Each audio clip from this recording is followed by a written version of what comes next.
My name is Felicia. I'm a 30-year-old woman who has got very bad, 14 years of alcohol and drug use under my belt. And I've been using synthetic marijuana for the last 2 to 3 years. I'm slowly trying to make changes and, get better and repair relationships with my family that's been destroyed.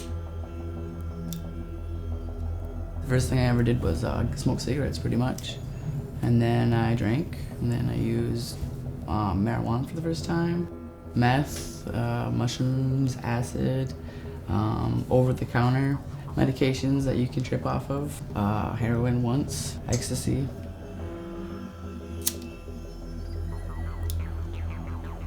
Well, it got to the point with the spice and stuff that I pretty much pawned everything that we had. It got to the point where there was nothing left to pawn, pawned everything nice, and I stole from my grandparents. And it really sucks to sit here and, admit to that out loud, but it's the truth.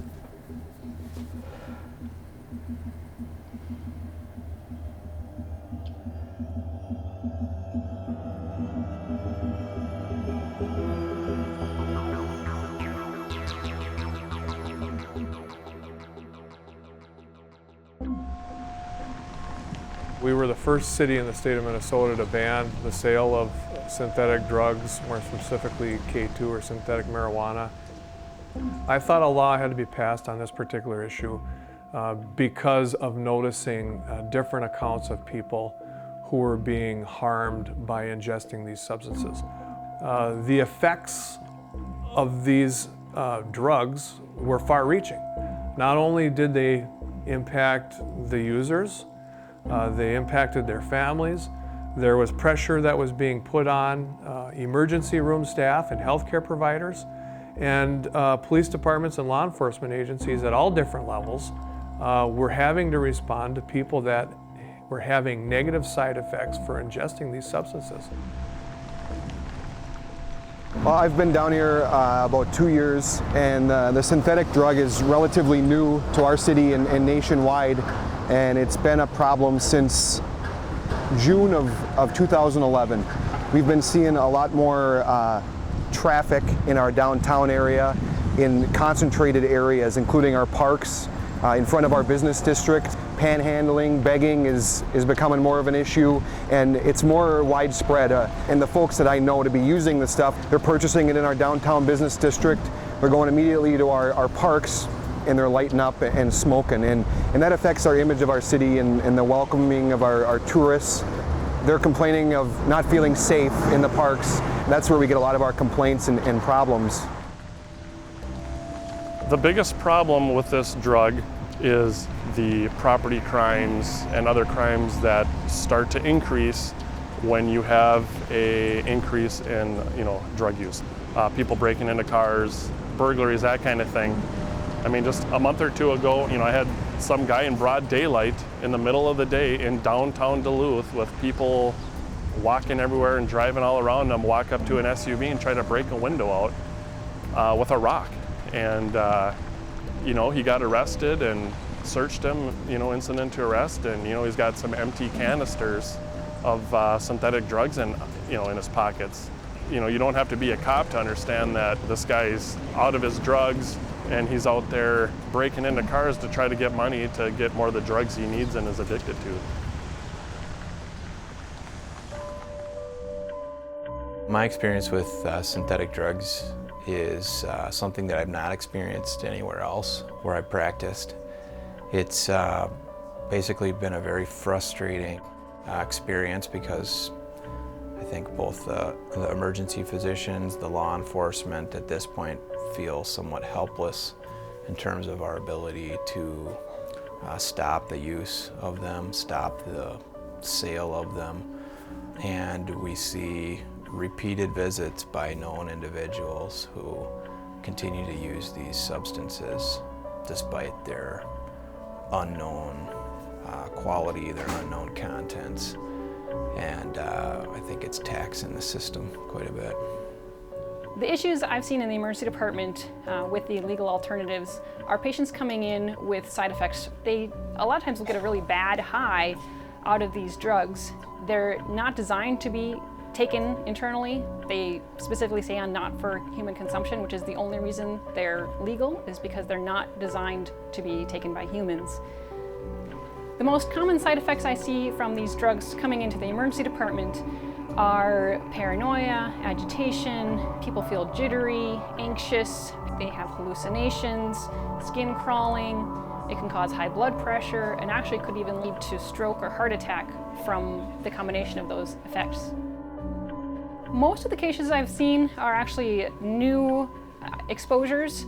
They've tried it for the first time or they tried something different and they get a bad side effect from it. I've also seen repeat offenders that you can have addiction potential just like any other drug. They get addicted, they have withdrawal symptoms, so you see both ends of the spectrum. We know from experience that they cause agitation, they cause psychosis, and we have no idea what the long-term effects are. You know, any drug could potentially have long-term effects. You look at the rigorous way in which drugs have to go through the FDA in order to get approved for human use in this country, and it takes years.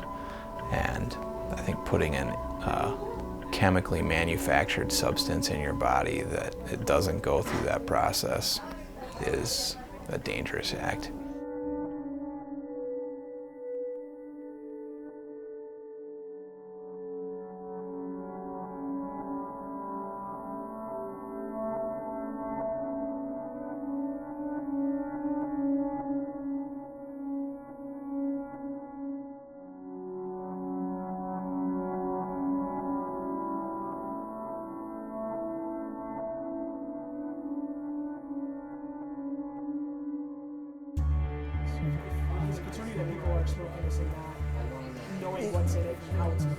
You know, I know people like it, and people come up to me and tell me that they're using it illegally, not for the purpose it was intended or that we sell it for. But the bottom line is, when does the government, I mean, are they going to take away mouthwash because people drink it and people sniff glue? And there's 1,000 things out there. They huff paint. And there's all different things out there that people can do, but we don't take paint, we don't take glue, and we don't take mouthwash because some people abuse it. With all of the kind of issues that are going on, why do you continue to sell them? You know, there's a strong demand, and you know, I think that alcohol and cigarettes are two of the worst things on the planet, and they're legal. You know, alcohol causes a whole bunch of destructive, people get snaky, they get in their car, kill a mother and kids, and, you know, I'm not saying I'm for prohibition, I'm saying I'm for a person having a right to do what they want. Do you think that there's maybe an ethical line that you shouldn't cross and not sell because you know people are abusing it? You know, it all boils down to we're working for the legalization of marijuana, and I always had the philosophy that if I sold this stuff long enough, that eventually maybe they'd say, let's just legalize marijuana and maybe this stuff would go away. But you got to look at the House and Senate in Minnesota passed it. Plenty vetoed it because he was running for president. Well, then you got Dayton now that's a Democrat, that usually they're more tolerant of this. And what does he do? He sells out to the police union for his endorsement.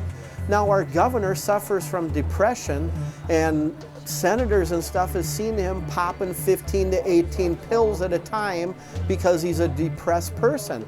Maybe our governor should try smoking a joint and seeing if it helps him, and he wouldn't have to take the 18 pills.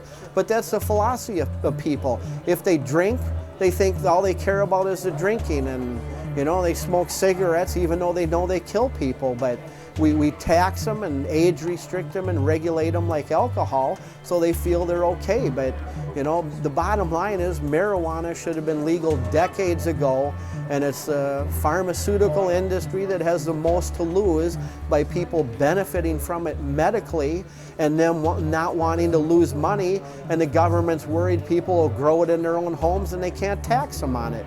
So that's the two big issues. It all involves money, greedy corporate pharmaceutical companies, and a government worried that they're not going to collect tax money off it.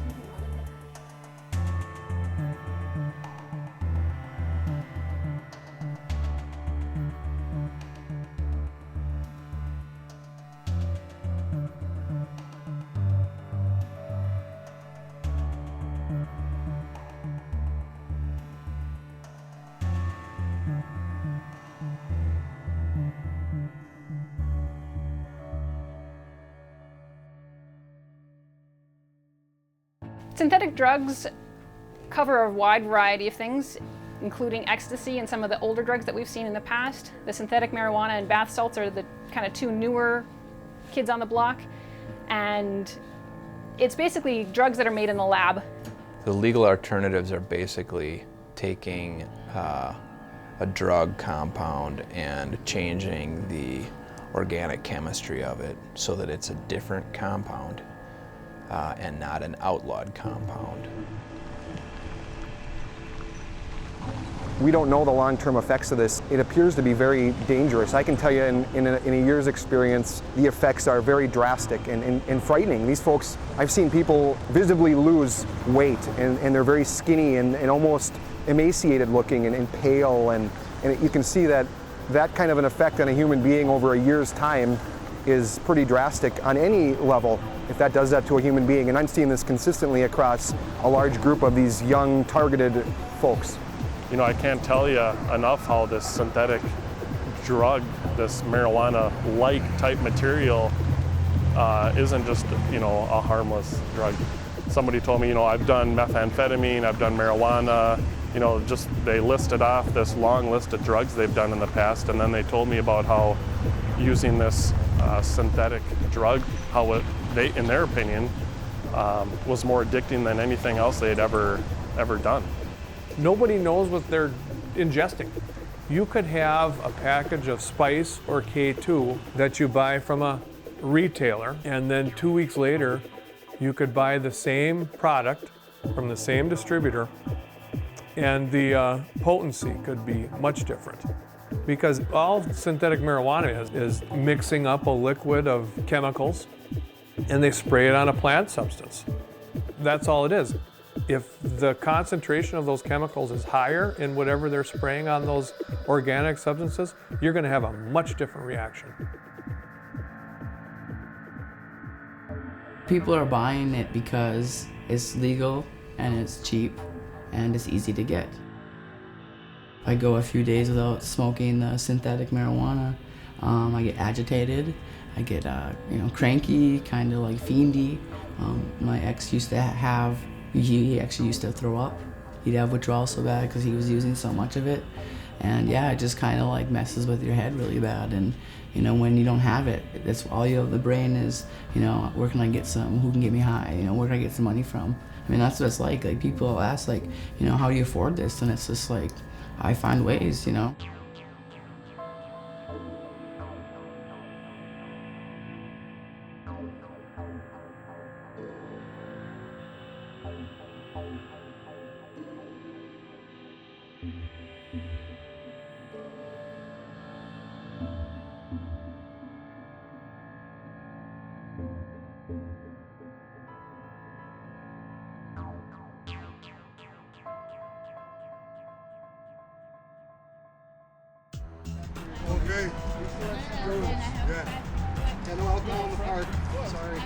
As law enforcement, our job is to make people feel safe and protect everyone down here and make sure that their rights are being held up and that we're protecting them.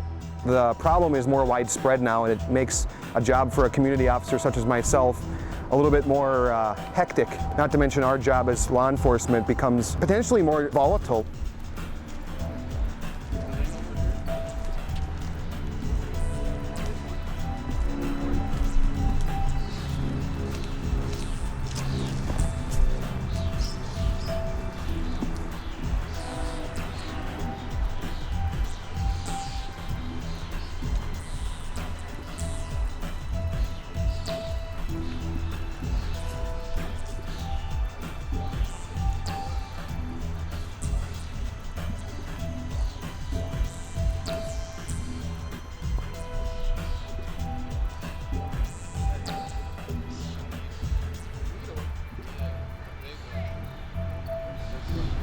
Where did you get this? It was right there, man. You found it on the stoop? Yeah. What is it? I don't know. I just picked it up. Just picked it up? Yeah. Where'd you get the pipe? I picked it up, man. All this shit was right here, man. You see all this right here, all this litter? I just sat down, man. Why'd you put it in your pocket then? Because I just wanted to see what it was. It looked cool. You got a skeleton on it. Yeah, what is it? I don't know. I don't. Looks like synthetic marijuana to me. I don't know what synthetic marijuana is.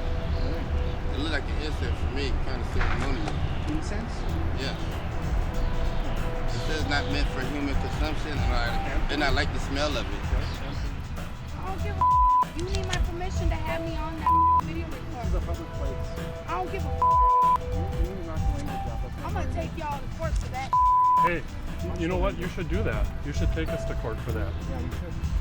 You're gonna get out of my face before face. You are not going to knock me. Hey, you have the right to walk away if you don't want the camera You on. don't need to be here. I'm talking to Anthony. Why don't you go run away from the camera? Go ahead.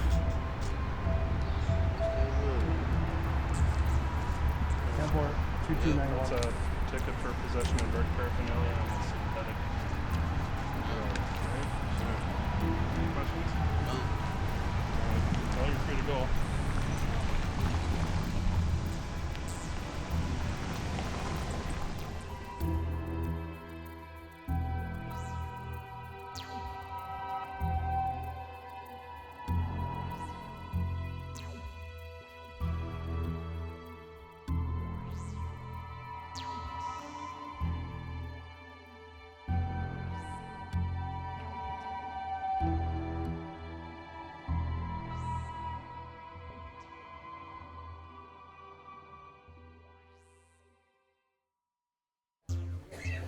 What is your stance on this? I don't see any problem with it. You know, if I had a problem with this product, I wouldn't sell it.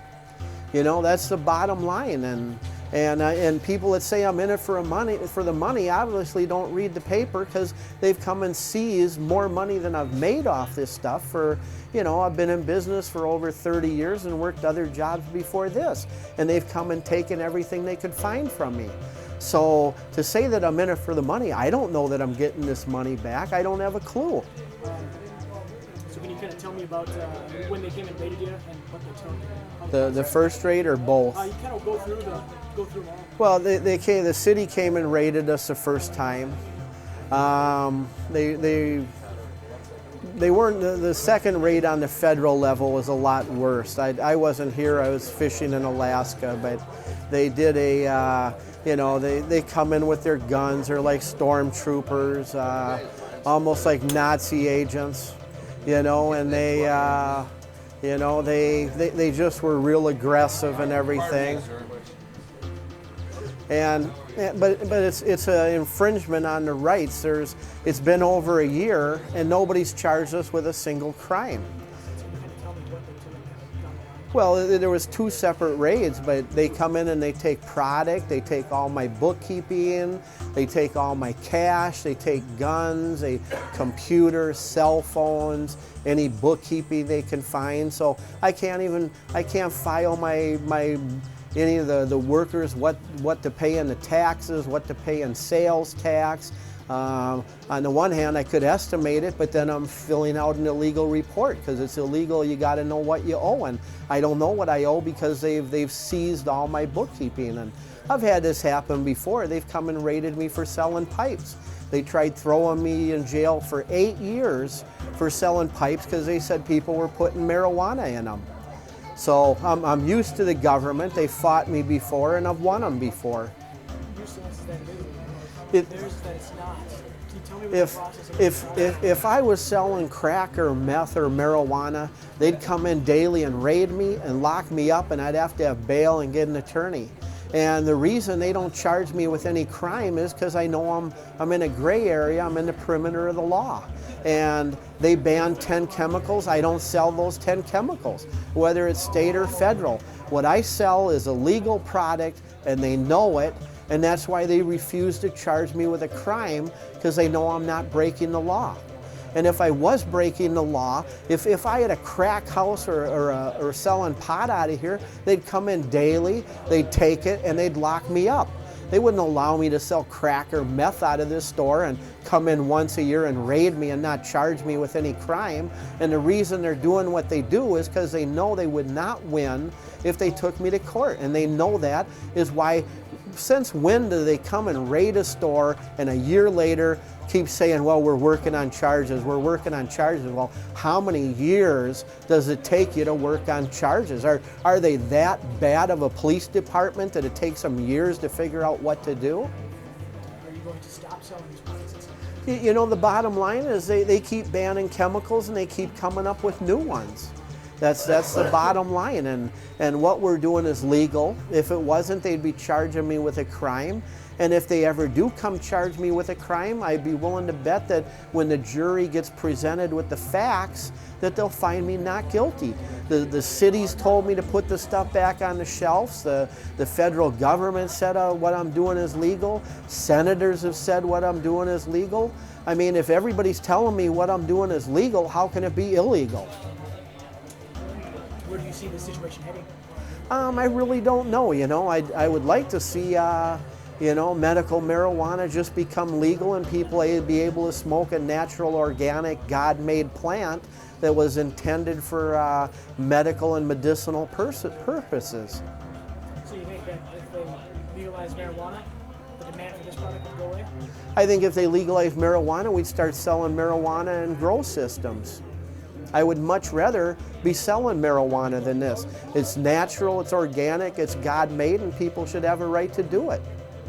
You know, not everybody wants to go home and drink and do synthetic heroin like the government wants to shove down their throats.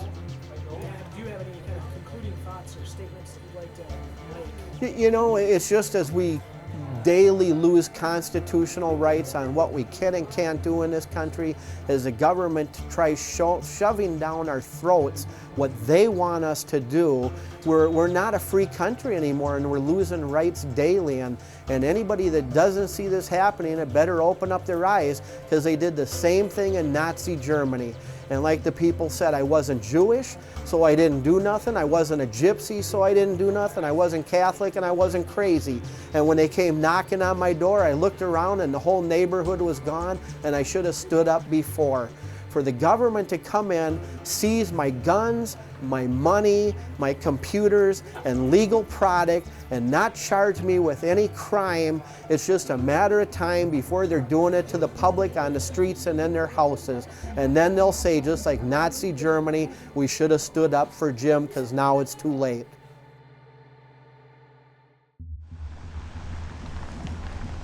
As much pride as we have in Duluth being one of the first cities to deal with this issue, unfortunately we're still one of the last cities that has to deal with this issue as well. In the last year and a half, we've seen an increase in the use of synthetic drugs. The position of the police department is that the drugs that are sold locally are being sold illegally. Ideally, what we would like to see happen is that these illegal synthetic drugs aren't being sold in our community, and you know, hopefully we can end this epidemic. I think that something must be done in this issue, because I'm seeing young people, young adults, come in with bad reactions from these drugs. I've had to admit them to the ICU with severe infections, and you can die from taking these drugs. And I'd like to get them off the counter, where you can just go up to the store, buy them over the counter. I don't want that to occur. I want to get the message out there so that we're not harming people with things that they think may be safe.